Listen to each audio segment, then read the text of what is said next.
Episode one. Oh my gosh, I totally didn't do the thing where I did the music. You know what? It's too late. Episode 119. This one is going to be called Planning for Fanatics Fest and so many other things. And today's special guest is Clark of Five Card Guys. He is one of the main hosts for the Cards to the Moon podcast. This is the Card Diary by Hobby S. Thompson podcast. I'm your host, Denny Cards. Thank you so much for tuning in. If I seem a little bit frazzled, it might be because I have been comping cards for setting up as a vendor at this upcoming weekend's Wilmington Card Show. So they're like kind of like they didn't. This wasn't part of the package for the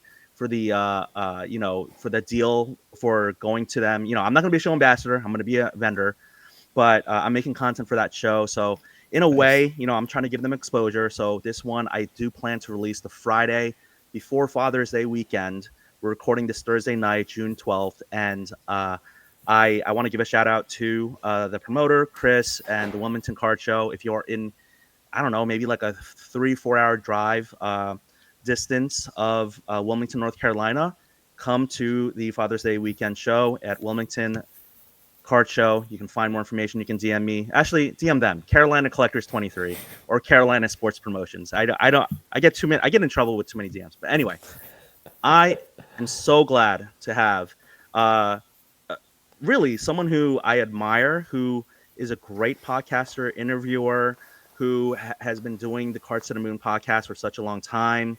And I enjoy the banter. I think especially I enjoy the chemistry he has with his co-hosts.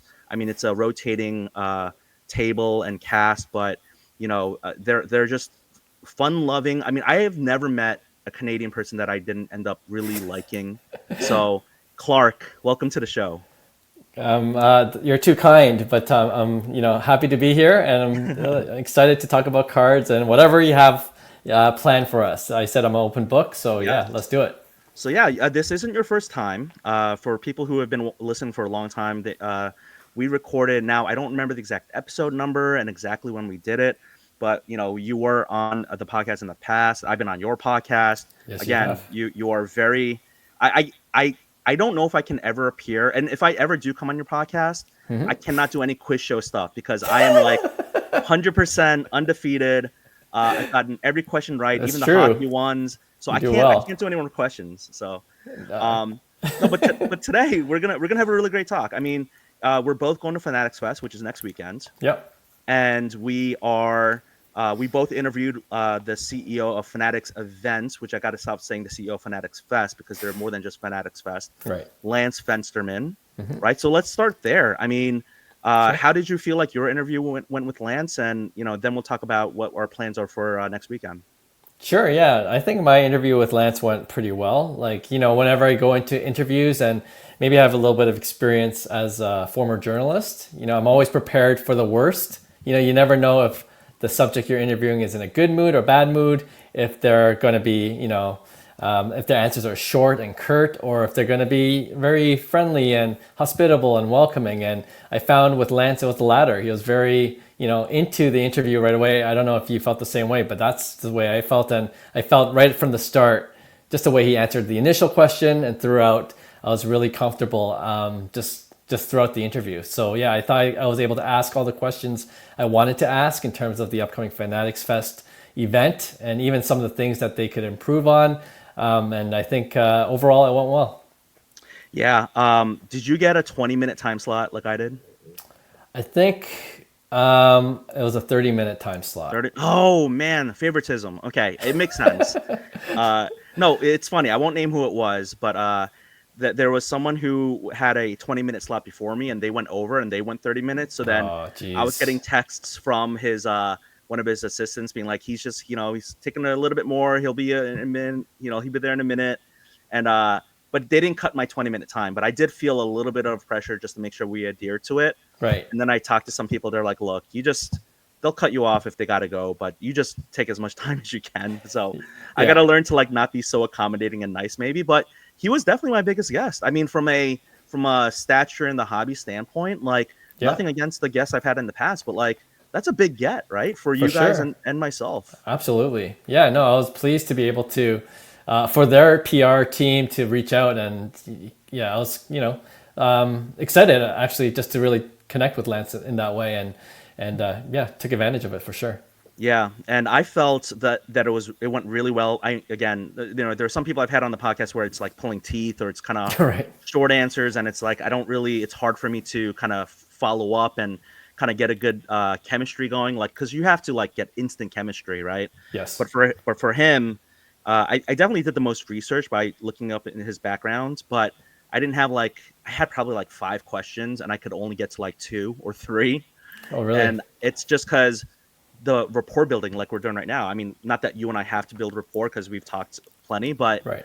I feel like just when we started warming up and I was asking about his Minnesota teams, it was like 8 minutes in. I was like, oh my gosh, what happened? Yeah. So, but I'm glad you had a good time. I feel like I had a good time, and it was, I'm just glad that we both got that opportunity. So, Yeah, thank you. no, I heard your interview with Lance, and I thought it went well. Yeah. Yeah, thank you so much. Yeah. So let's talk about the actual event. So, I'm not going to ask you for your flight number and your itinerary hour by hour, but what day are you generally planning to get in, and are you going to stay till Sunday, or Yeah. are you going to do some sightseeing in New York City like Monday or the Thursday before? I love New York City. I've been like, oh man, how many times? I've lost count. So I've been to New York City quite a bit.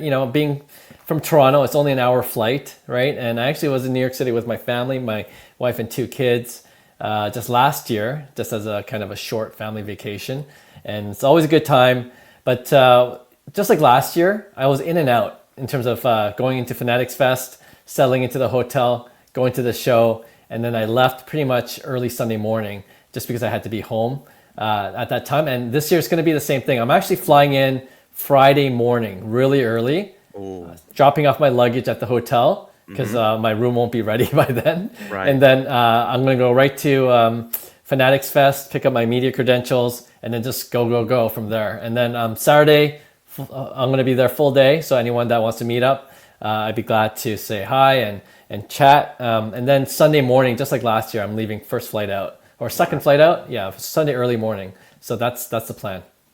Okay. And are you going to be coming with anyone? Like I know last year Hyung came, but is Yeah. it just going to be you, or like what are you guys doing? So that's a great question. Like I feel like we're last minute preparation. Last So minute. even now, I'm not 100% certain. I'm only 100% certain about me going. Gotcha. Right. Actually, a friend I have who is I go to the same church with. He was very interested in cards, and we got to I'm talking about cards all the time on my free time, right? Because I love it. And he's actually going to come to New York with me this time. So this is his first Fanatics Fest. So it'll be fun to kind of like see what his experience is like. And then Hyung is he said he's going to message me. We recorded a pod earlier today. And he's like, yeah, I'll get back to you. So we'll see. I'm like, it's a week out, right? And then I'm not very surprised on that.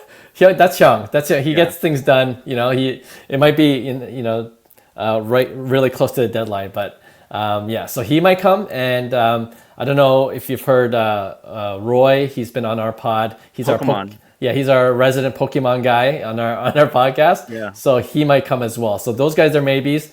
And so if they come, it'll be the 4 of us. It's interesting that, I wonder how much TCG is going to be there, because again, it's supposed to be the sports version of Comic-Con, right? So, I imagine some of the dealers, I wonder if some of the vendors will be bringing any non-sports cards, or will they be exclusively sports, even if they do flip Pokemon on the side? Actually, that's a good question because DC, our friend Daryl, friend of the pod. I met him last year as a vendor. Yeah. Yes, and so he's setting up as a vendor as well this year, and he's bringing his friends Steph and Martin. And I know Steph, she is a Pokemon dealer, so there's at least one. There's at least one there.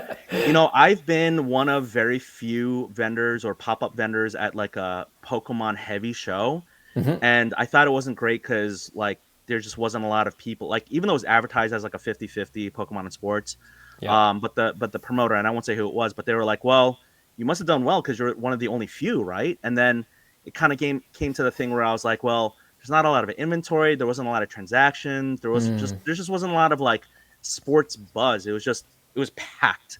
but it was like almost all Pokemon people. Like out of like I don't know how many number of vendors, but there Right. was three or four sports card vendors, and I was just like, that's not what I drove an hour for, right? To be in a Pokemon show. But I made the best of it because I think in life you just make the best of any situation that you're put into. For So, sure. I ended up, having a good time, but you just make the best of whatever you're dealt. So, I Absolutely. yeah. So, I would say I remember last year quite a number of vendors brought really high ticket items and not a lot of value bin and dollar box stuff just because they felt like they had to justify the cost of the table and the travel, especially if they're not from the tri-state area. Yeah. And a lot of them I talked to were like, man, I really wished I had brought just the 3 or 4 row of top loaded singles because there's just so much not so much traffic, but because they were kind of tucked away in the corner. But they were like, we definitely had people just coming by, just curious what this was, and we had nothing in the $20 and under. So if you're listening to this, I am going to publish this a week before Fanatics Fest. But if you're a vendor, man, like you got to, to maximize the exposure, to maximize the amount of, whatever saturation point or just meeting the demand.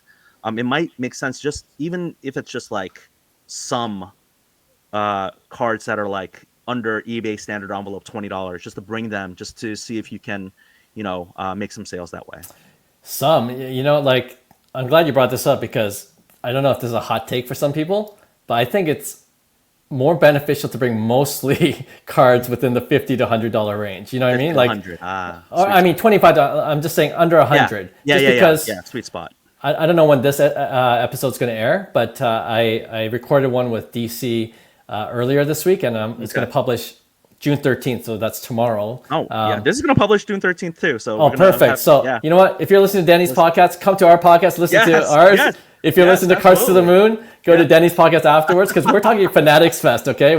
Yes. We're getting ready for it. But anyway, I was Yeah. talking to DC because he's setting Yeah. up, and I just wanted to kind of get his thoughts and opinions on what he might do differently having set up last year Mm-hmm. versus setting up this year. And he was saying the exact same thing. He's like, Mm-hmm. I noticed that people who kind of stumbled upon the hobby side of the venue, the sports card side of the venue, they're like, "Whoa, what is this?" And those guys that don't know much about sports cards, they're not going to automatically shell out, $2,000 to buy a card that they just discovered, to that same day. But they might be nostalgic about their favorite baseball player like Ken Griffey Jr. and they might not buy the PSA 10 version that's going for 2,500, but the PSA 8 version going for $60 they might buy because Absolutely. right. So if you have those kind of lower tier cards in stock, I bet you'll do well as a vendor.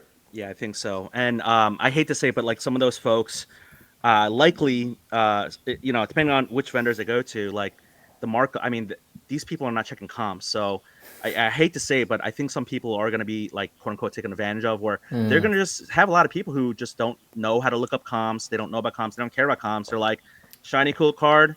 Maybe it comps for $5, and they're going to sell them for $20. And the Right. dealers, again, it's like a little unsavory, but then also we also say that the other thing, right? Like comps are just a starting point, and a card is worth what someone's willing to pay. But I mean, these people will be some of the people that are going to sell to are going to be so new that they haven't even like been taken advantage of in like whatnot. Yeah, That's that's how true. new. Yeah. Yeah, I believe it. But speaking of, so yeah, I'm glad I'll be seeing Daryl and all that. So I got my media credentials too. I haven't posted about it on Instagram because I've been trying to, Nice. I don't know, do a little slow mode, trying to not instantly share everything in my hobby life because I feel like that's sometimes gotten me into trouble.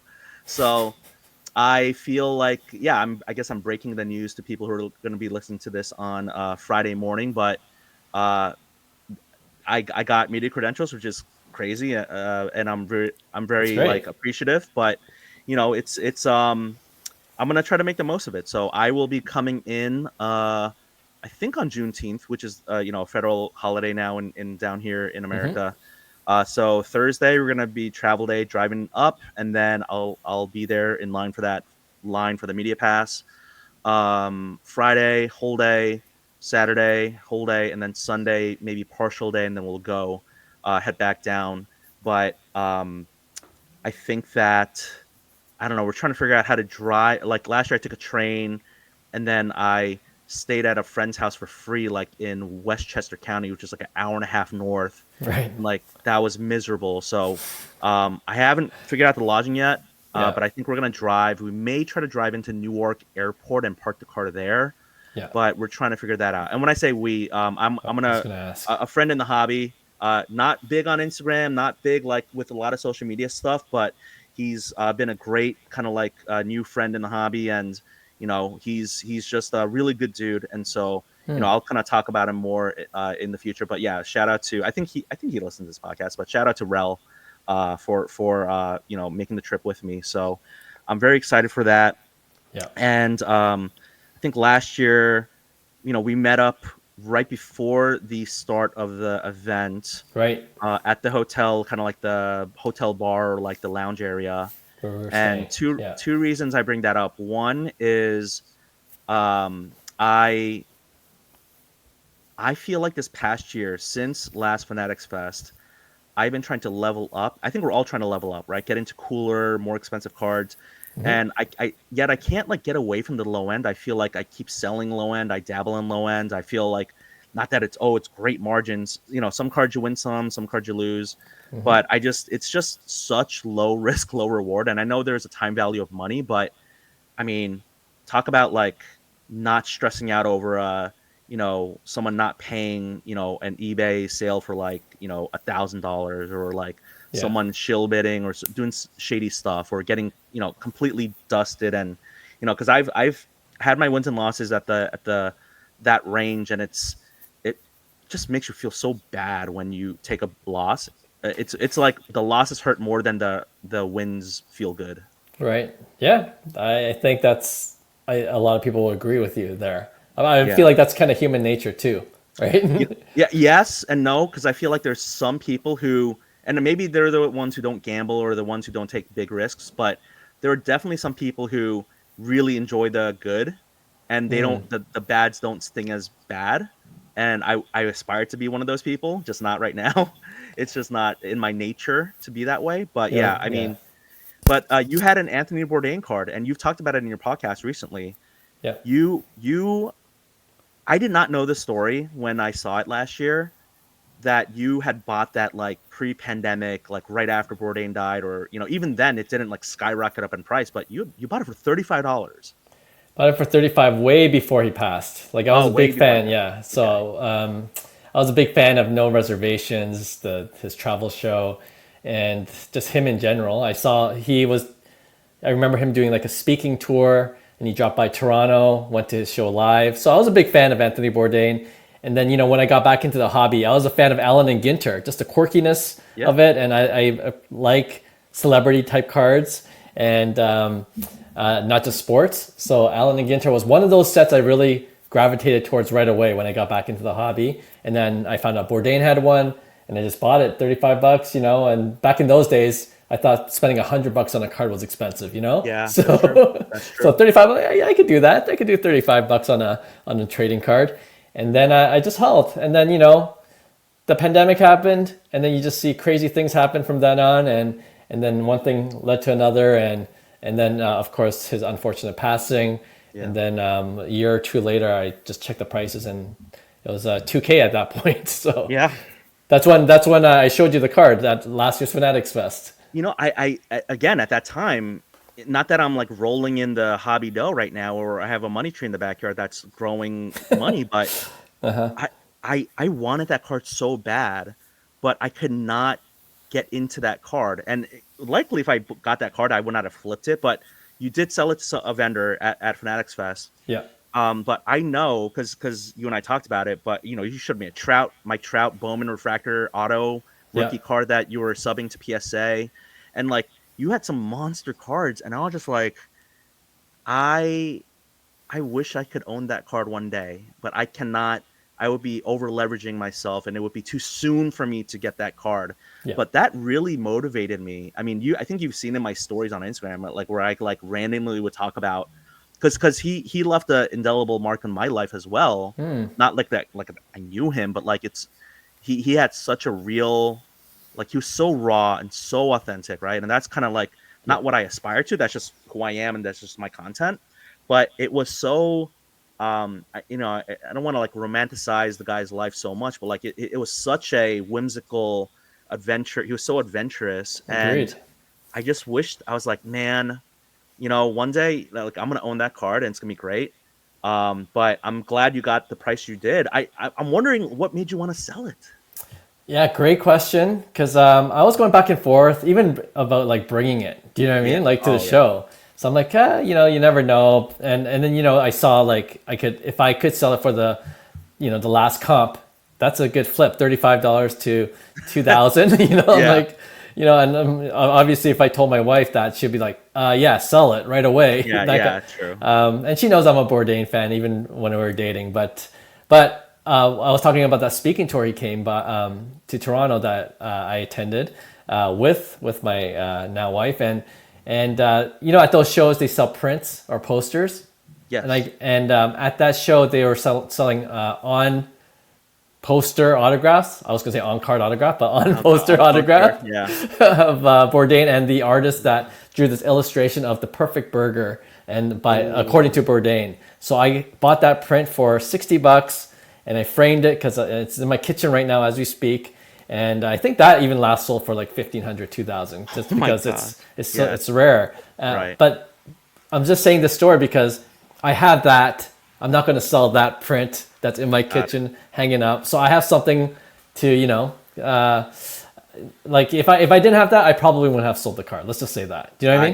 gotcha. Yeah, Yeah. because that scratches your itch. Even though it's not a card, Yeah. it allows you to remember his life and legacy and Yes. what he means to you.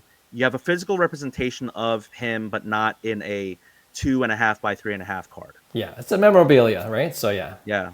So no, that's great. I mean, I gotta say, it's so funny because if you bring a card to a card show, the chances if someone really wants it, you may not be coming back home with it. And that's what I realized is Right. one of the cards that I got from Fanatics Fest at like the high end trade night, which again I had no reason or I should not have been there based upon my cards.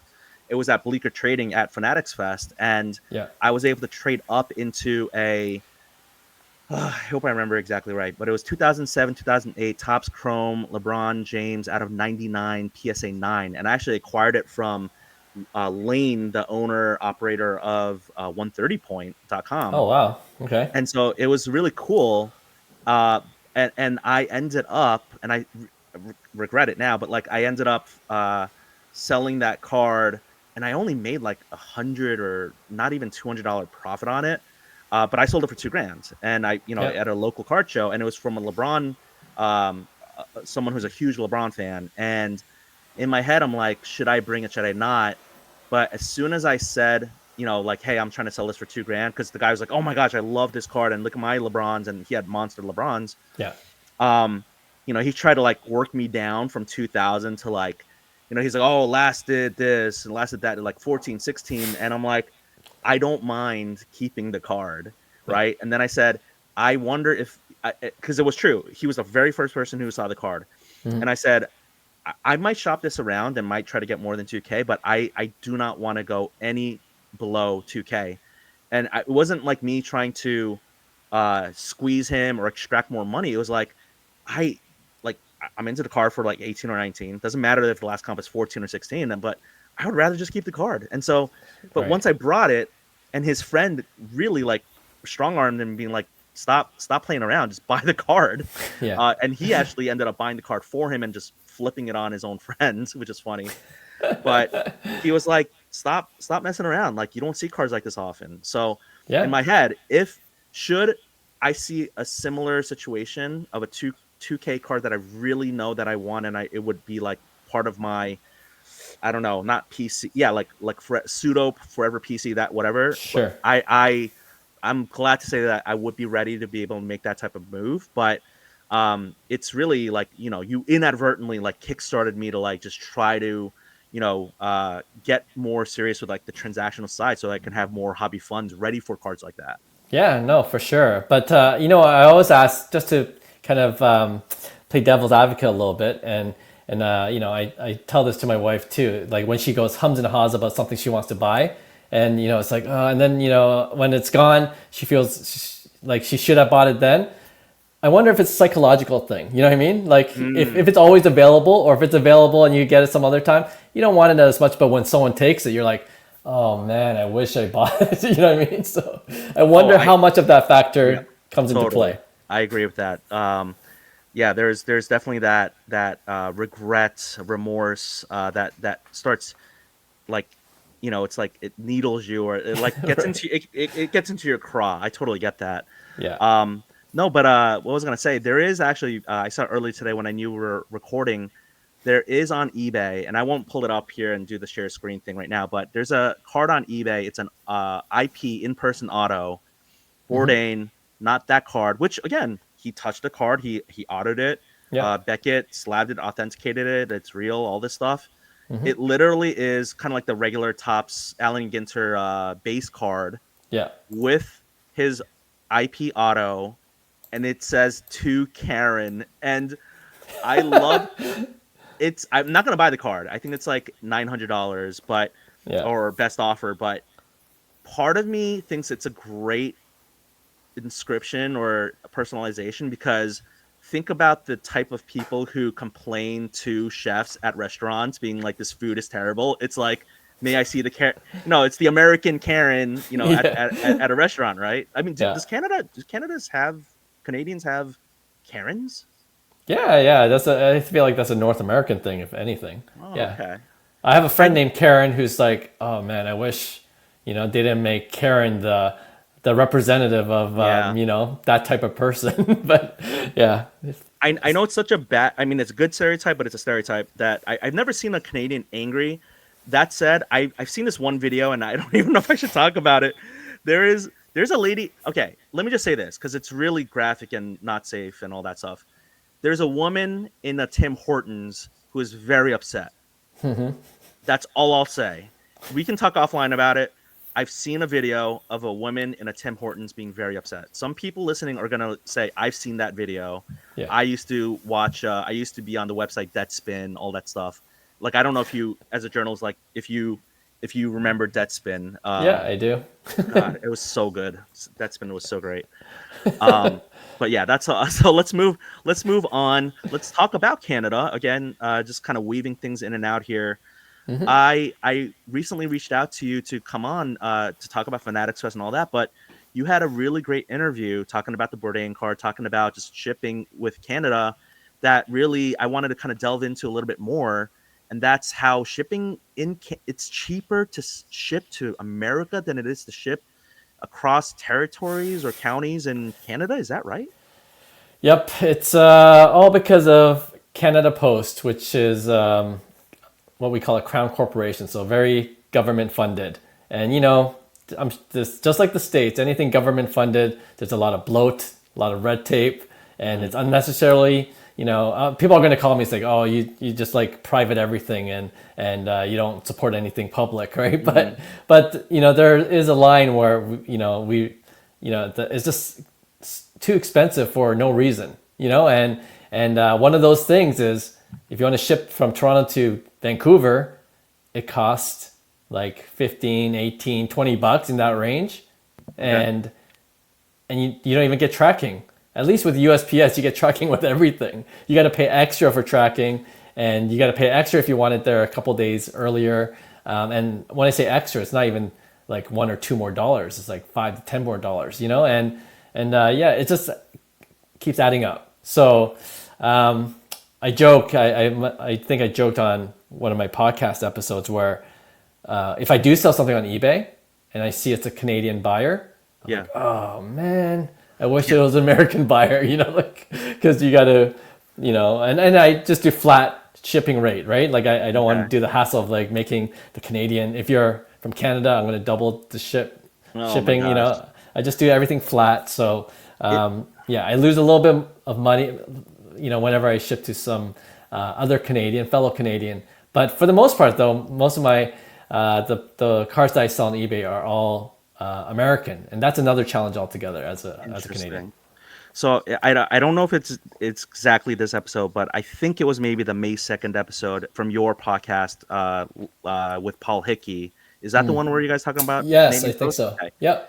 I think that I don't know if that it's that one or another one where you're talking about the Bourdain auto as well, but yeah, it was a great episode. So again, if you want to supplement the experience with this conversation and that one, but let's talk a little bit more about. So do you guys? I remember in that episode you guys talked about people. There are actually courier services where people drive across the border. Again, not just for one card, but like Yeah. multiple packages. They drive back and forth from the Canadian U.S. border. Yep. So there are third-party services. Um, like I use a company called Chit Chats. There are others that receive your package, and then depending on where you are in the border, so Toronto, being from Toronto, the Buffalo area is just a couple hours from here, and yeah, they'll drive a van, go across the border, drop off to the USPS office, and they have a relationship with USPS, right? It's all legit. Okay, And you got that's and you, not yeah, it's not a black market here under the Trader table. Joe's. Yeah, I've heard of Yeah, people like smuggling Trader Joe's into Canada.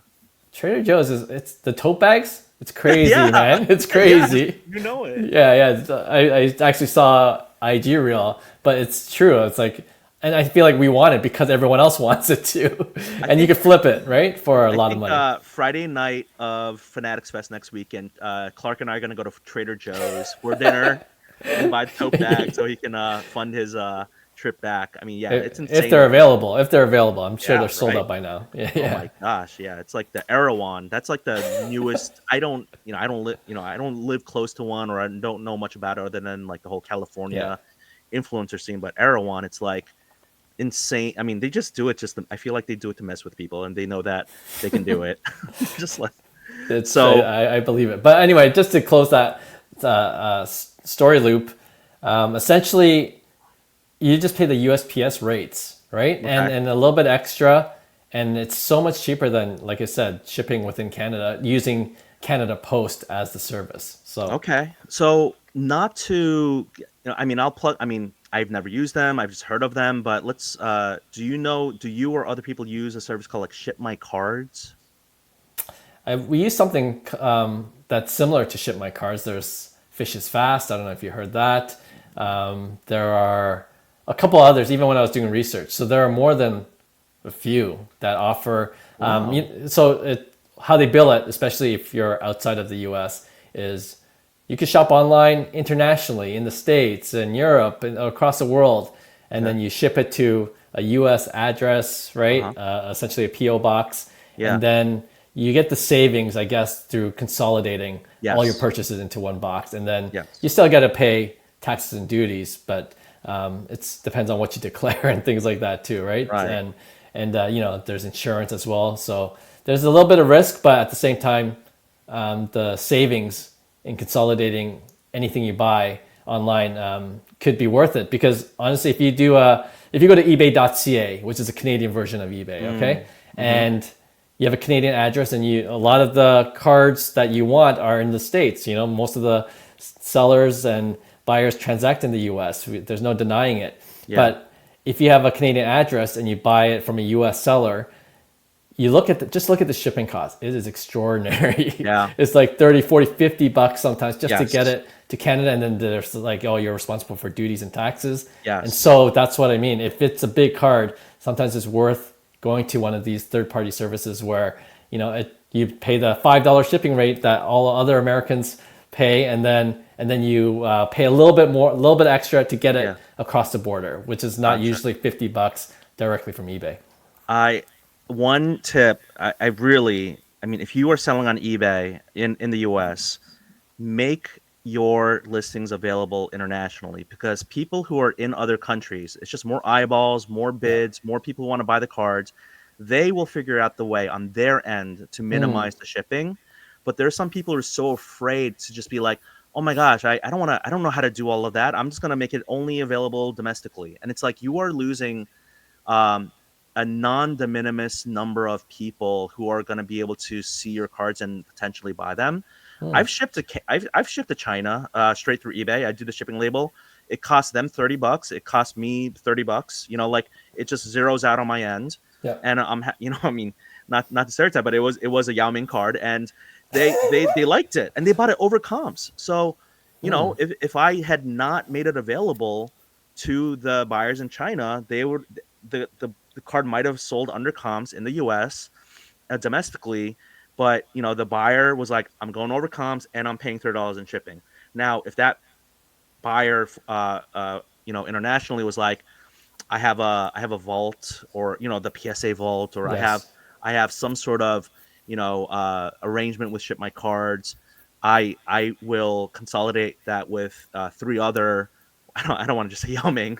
Uh, three And other Jeremy cards. Lin. And Jeremy Jeremy Lin. Lin. Yes, yes, yes, yeah.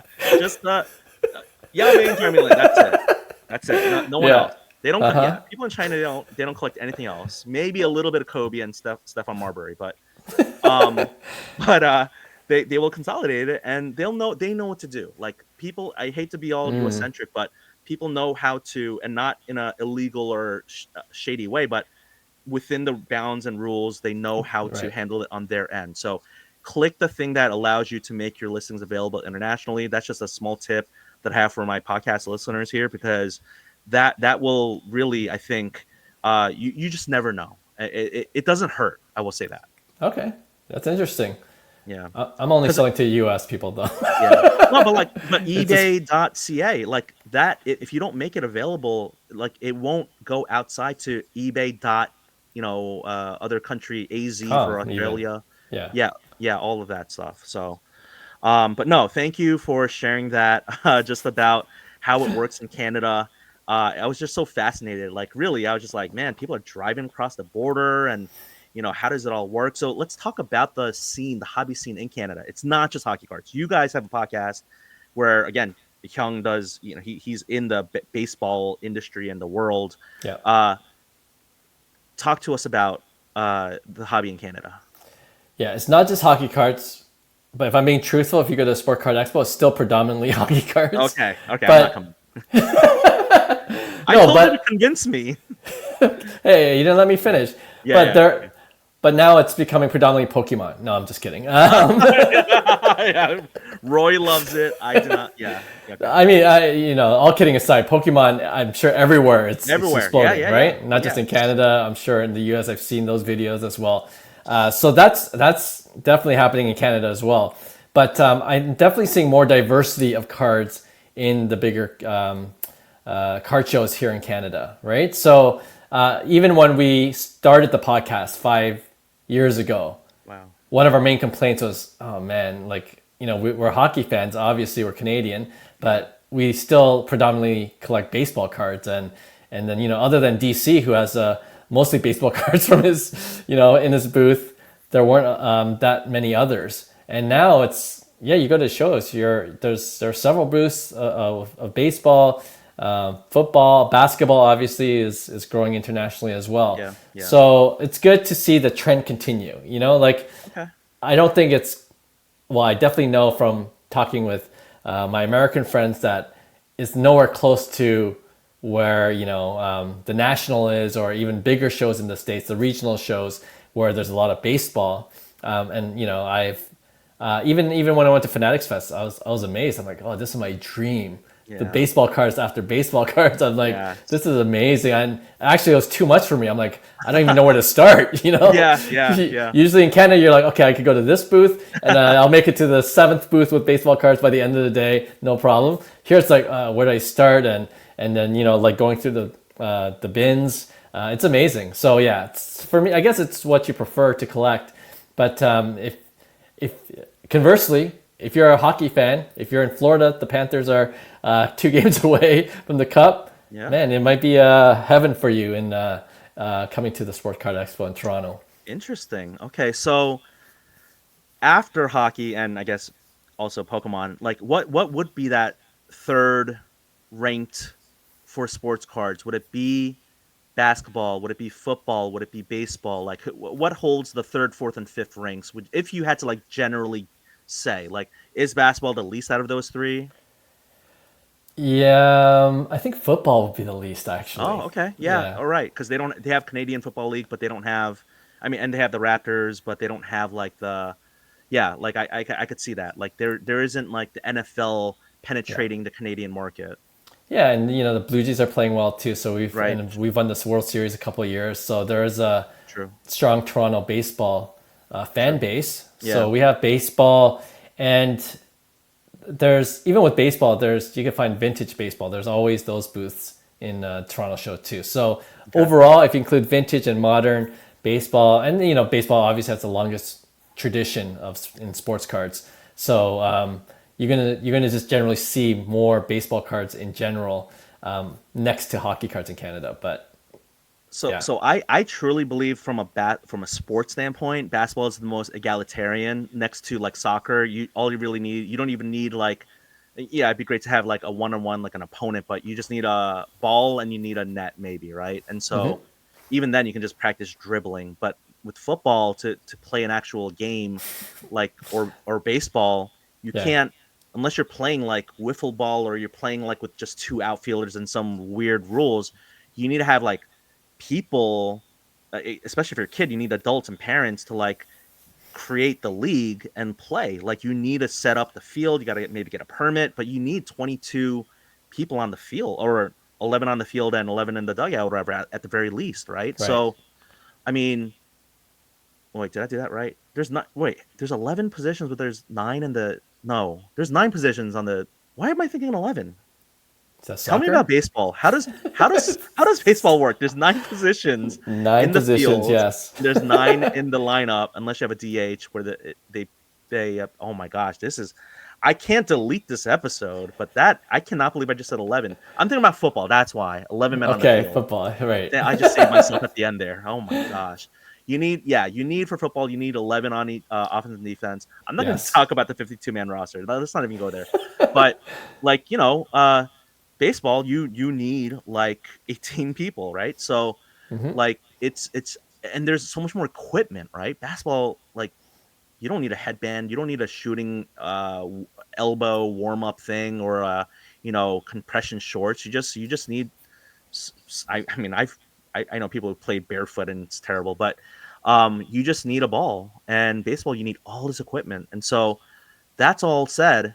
That having said all that, I also feel like the kids who grew up playing baseball and collect are more hardcore. And nothing against the people who collect football and collect basketball, but I truly believe that people who are the set collectors, who are I know people chase rainbows in football and basketball, but I feel like the actual collectors really stem more from baseball. Like I've sold more cards, quote unquote, over comps or like people really wanting cards more in baseball than football or basketball. Really? Okay.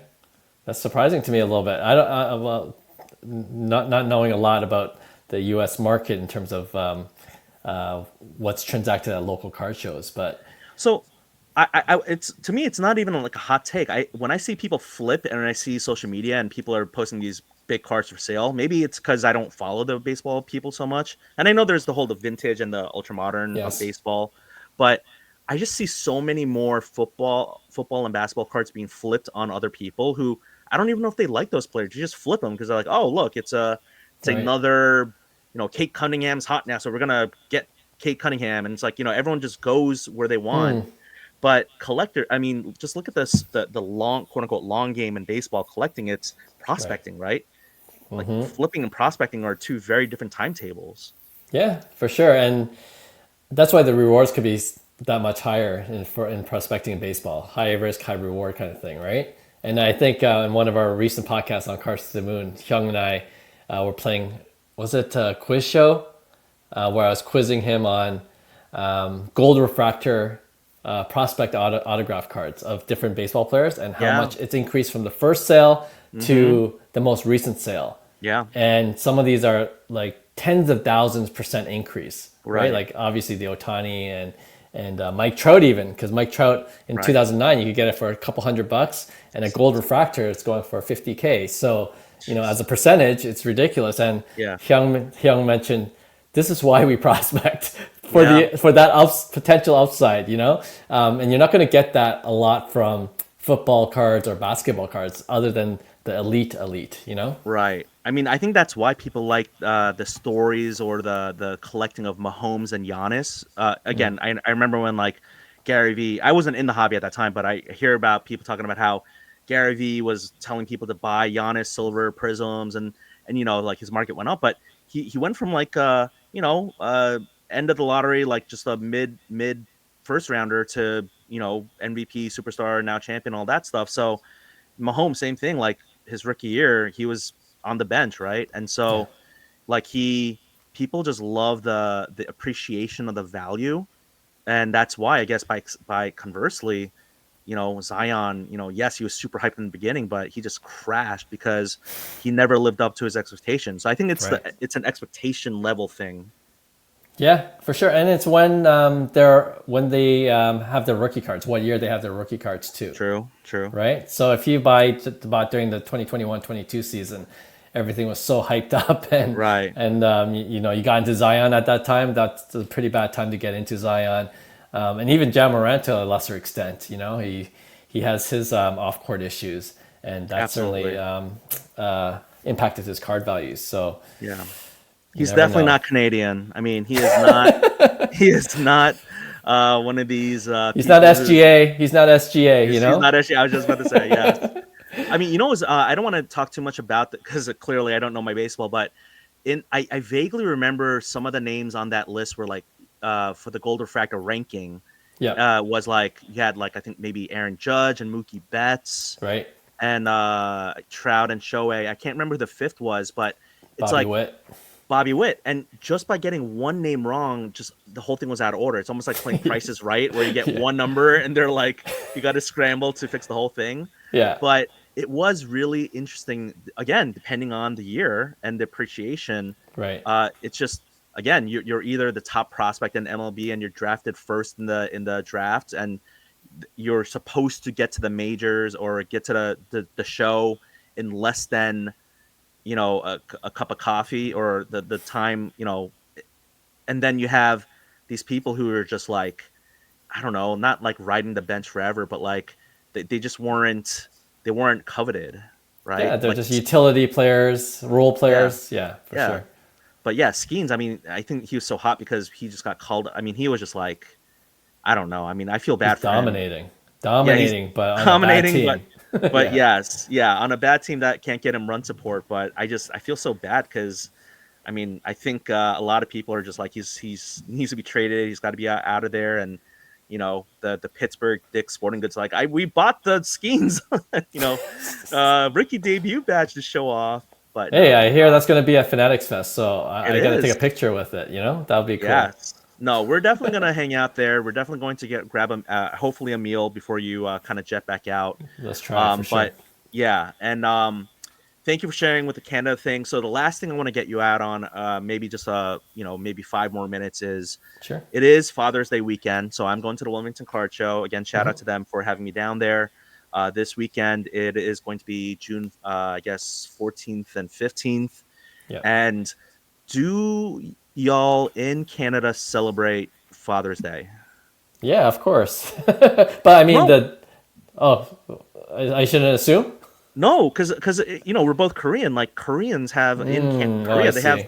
they have Parents' Day and they have Children's Day, which is like Right. literally 2 days apart, like randomly in May. But I shouldn't even say randomly. Why do we have Mother's Day in the middle of second Sunday of May? Right? It's like Yeah. it's consumerism, capitalism, whatever. But it's I did not I don't think there's Father's Day in Germany second Sunday of every June, for example. Right, right.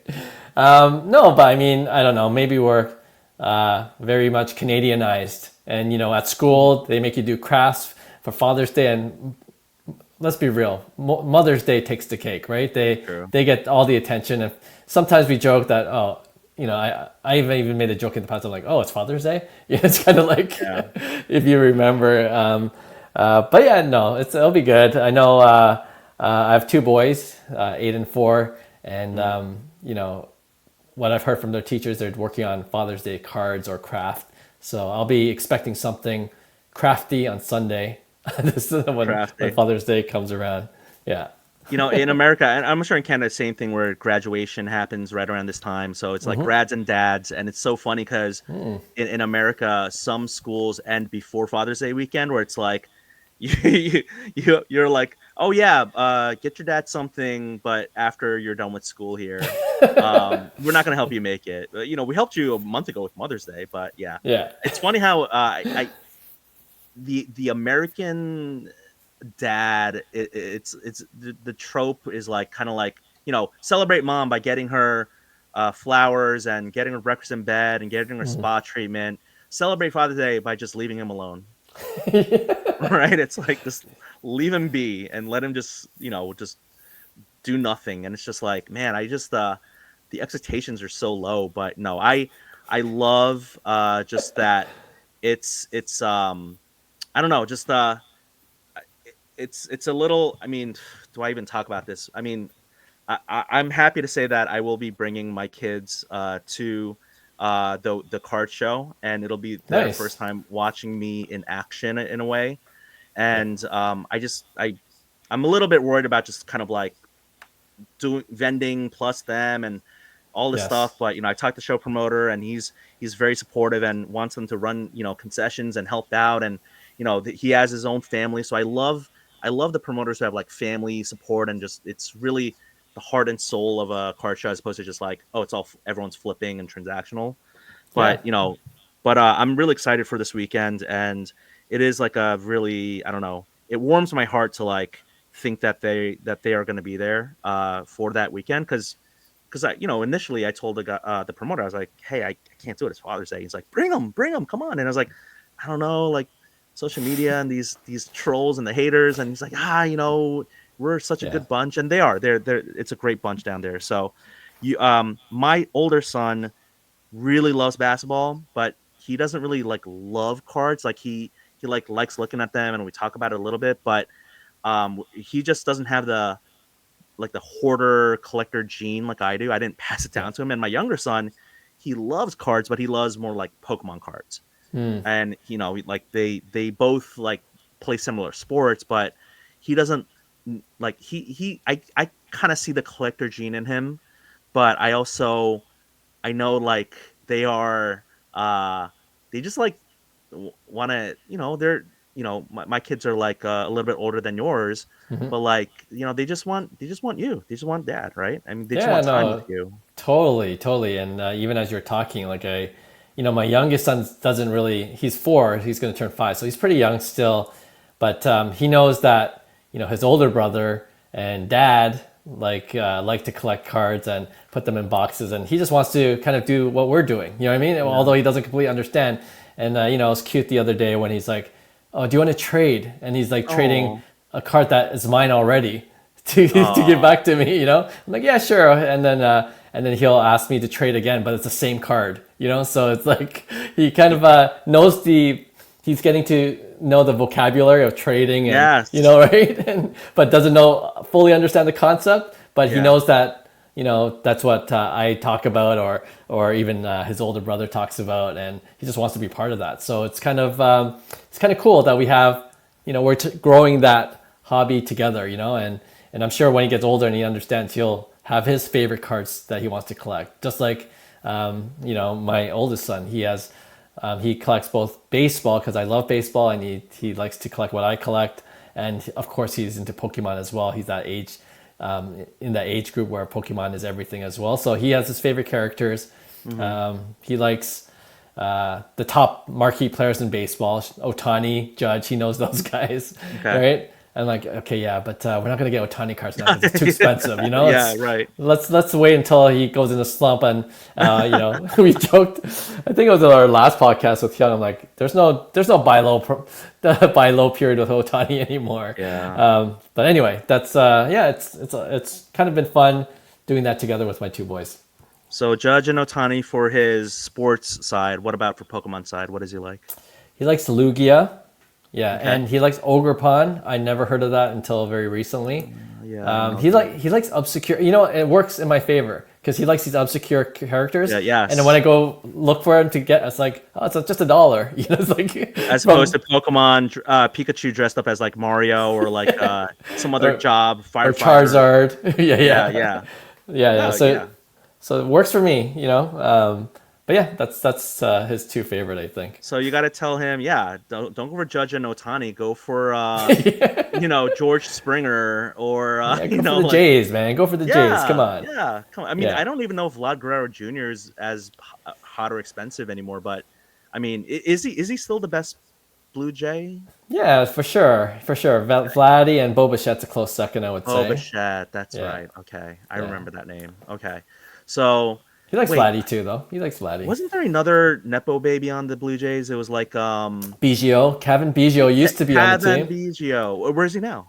So he just got released by the Royals this past week. Oh, So rough. Okay.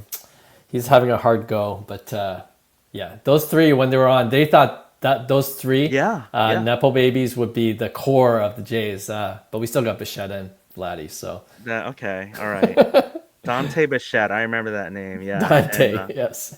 And oh my gosh. And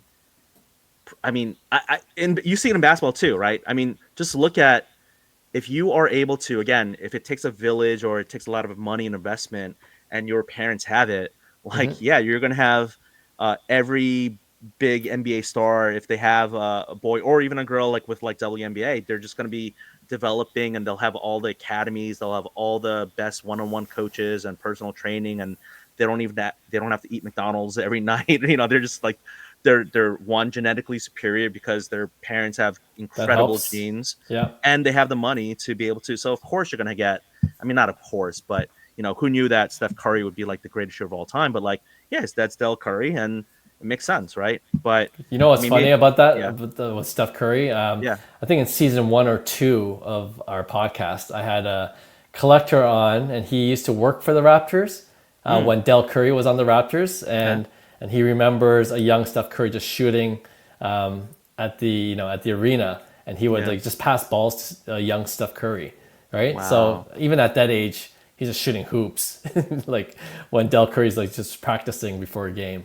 So that is yeah, it's genes, it's opportunity, and it's funny though. I just remember this. I think it's on Draymond Green's podcast where he mentioned that basketball used to be like a poor man's game. Like you were kind of saying earlier that you just need a ball and a hoop and yeah, you play.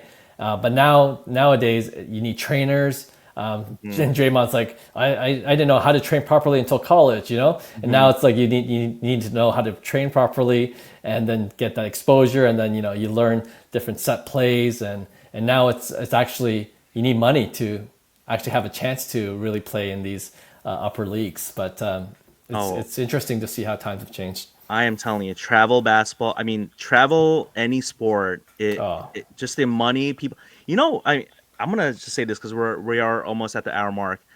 I won't talk about all my personal life stuff too much, but I have some family members who are just trying to make it right to get an athletic scholarship or whatever it is.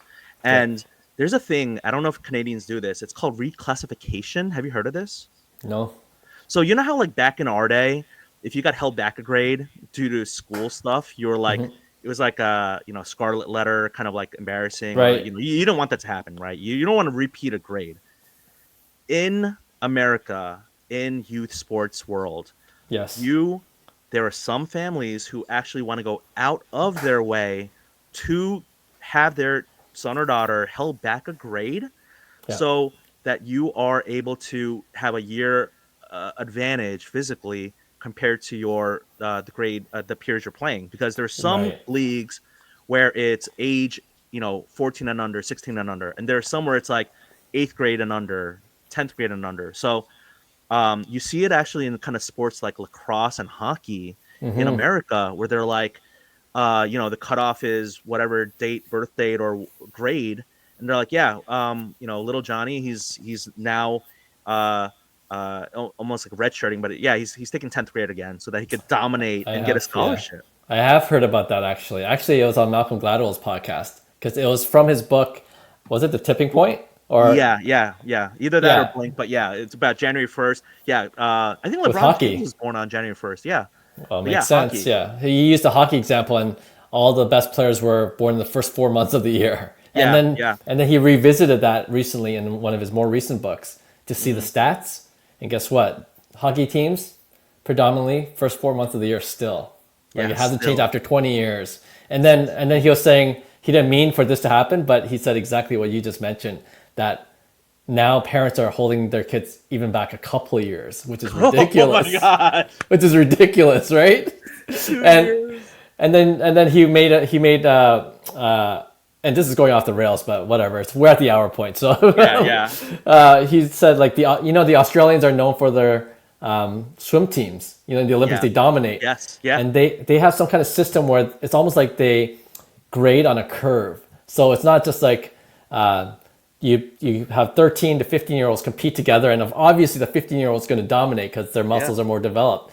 But then they put like a handicap, so they kind of like make things a little bit more equal in terms of playing on the playing field. So even if the 13-year-old comes in third or fourth place, they'll take the age factor into account, and then they'll standardize it somehow. And if the standardized score is still pretty good for a 12 or 13-year-old, they'll still keep that kid in that program because they know by the time they're 14 and 15, they should perform remarkably better, even maybe better than the current 14 and 15-year-olds. Projections, right? Yes, right. So that- anyway, well, it's better than what I thought, because I thought you were going to say that they put flippers on the 13-year-old and that's the handicap, or like a 5-second head start. Like, No, okay, they- now you go. no, yeah, no, it's some math calculation. Yeah, Oh my gosh, it's that's crazy. So I mean, the money, the time, money, and energy that, again, it doesn't seem like it's just American sports, but Australia, Canada, it's just,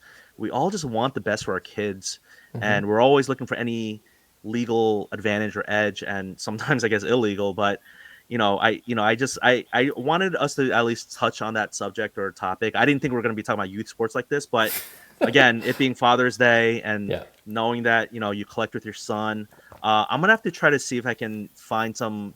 I don't have too many baseball cards, but yeah, Judge and Otani. I don't even know something Pan, but the other one is Lugia. Like, yeah, I'll definitely kind of look at some stuff. And I won't sell it to you at 100% comps. I'm just kidding. I'll see what I have and I'll just gift it to him just to bring something back for him. But Appreciate it. thank you. Yeah, like I really look forward to seeing you next week. Yeah, I'm going for to sure. publish this tomorrow, June 13th, and just keep doing. I mean, 5 years. Congratulations, 5 years of the Thank podcast. I you. know Neo Cards and Comics recently celebrated 5 years.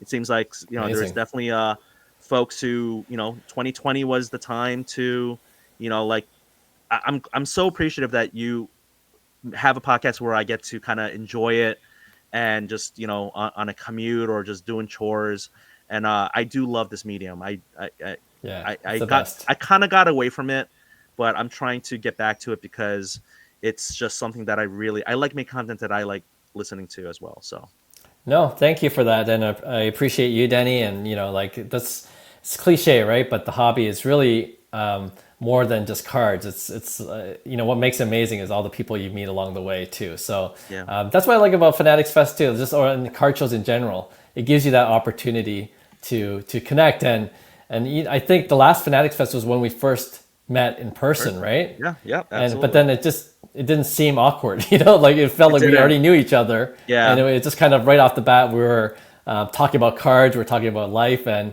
it was really natural. And I find that it happens quite a bit with a lot of the repeat guests on the pod. Yeah. Cajun Cardboard's a good friend with us, and every time we connect with them, even if it's months later, same thing, kind of like with you. It's wherever we picked up last, it's just naturally easy to just go from there and talk like a friend. So yeah, I love it.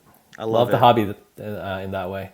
That's the cardboard is why we came, but it's the relationships as to why we stay. At least for me and for you, I think. So 100%. So thank you so much, Clark. 5 Card Guys on Instagram and Cards to the Moon podcast. I mean, quite honestly, if you are listening to this, you have to already be listening to them because they just have such a great podcast and they've been doing it for a long time. And they're just, I learned a lot from them. And so, thank you so much again, Clark, and can't wait to see you next week. Thank you for everyone for listening. Any final words? No, if you're at Fanatics Fest, come join us. The more the merrier. And can't wait to see you guys in person. Okay, not everyone, Clark, though. Don't make an open invitation. You're going to get me into... No, this is what you said last time, too. Yeah. Oh, I did? Like Clark, let's hold back on everyone, okay? Let's. But yeah, like that's the Canadian That's in you that's like open to yes. everyone. I'm like, look, You're the American, I'm the Canadian. We have our differences, okay? That's exactly. we make that clear right now. I love it. I think we have more similarities than differences, and that's what really, the hobby is what bonds. For sure. So, thank you so much, Clark, and thank you all for listening. I'll see you next time. Take care.